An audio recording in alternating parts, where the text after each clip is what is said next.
شروع اللہ کا نام لے کر جو بڑا مہربان نہایت رحم والا ہے۔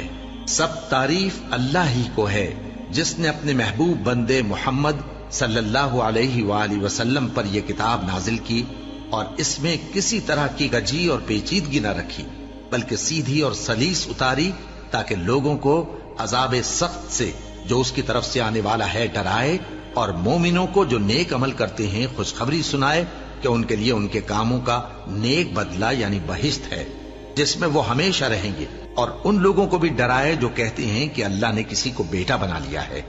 ان کو اس بات کا کچھ بھی علم نہیں اور نہ ان کے باپ دادا ہی کو تھا۔ یہ بڑی سخت بات ہے جو ان کے منہ سے نکلتی ہے، اور کچھ شک نہیں کہ یہ جو کچھ کہتے ہیں محض جھوٹ ہے۔ اے پیغمبر، اگر یہ اس کلام پر ایمان نہ لائیں تو شاید تم ان کے پیچھے رنج کر کر کے اپنے تئیں ہلاک کر دو گے۔ جو چیز زمین پر ہے ہم نے اس کو زمین کے لیے زینت بنایا ہے تاکہ لوگوں کی آزمائش کریں کہ ان میں کون اچھے عمل کرنے والا ہے، اور جو چیز زمین پر ہے ہم اس کو نابود کر کے بنجر میدان کر دیں گے۔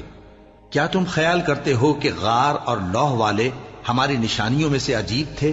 جب وہ نوجوان غار میں جا رہے تو کہنے لگے کہ اے ہمارے پروردگار، ہم پر اپنے ہاں سے رحمت نازل فرما اور ہمارے کام میں درستی کے سامان مہیا کر۔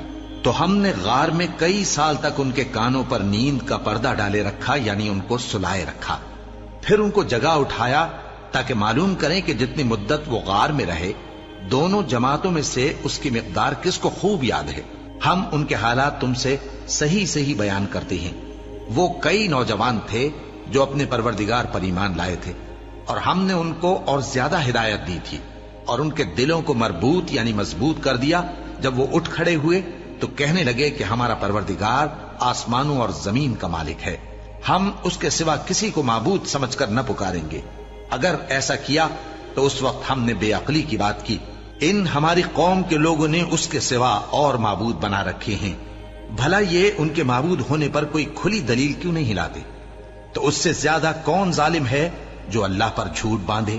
اور جب تم نے ان مشرکوں سے اور جن کی یہ اللہ کے سوا عبادت کرتے ہیں ان سے کنارہ کر لیا ہے تو غار میں چل رہو، تمہارا پروردگار تمہارے لیے اپنی رحمت وسیع کر دے گا اور تمہارے کاموں میں آسانی کے سامان مہیا کرے گا۔ اور جب سورج نکلے تو تم دیکھو کہ دھوپ ان کے غار سے داہنی طرف سمٹ جائے، اور جب غروب ہو تو ان سے بائیں طرف کترا جائے، اور وہ اس غار کے کشادہ حصے میں تھے۔ یہ اللہ کی نشانیوں میں سے ہیں، جس کو اللہ ہدایت دے وہ ہدایت یاب ہے، اور جس کو گمراہ رہنے دے تو تم اس کے لیے کوئی دوست راہ بتانے والا نہ پاؤ۔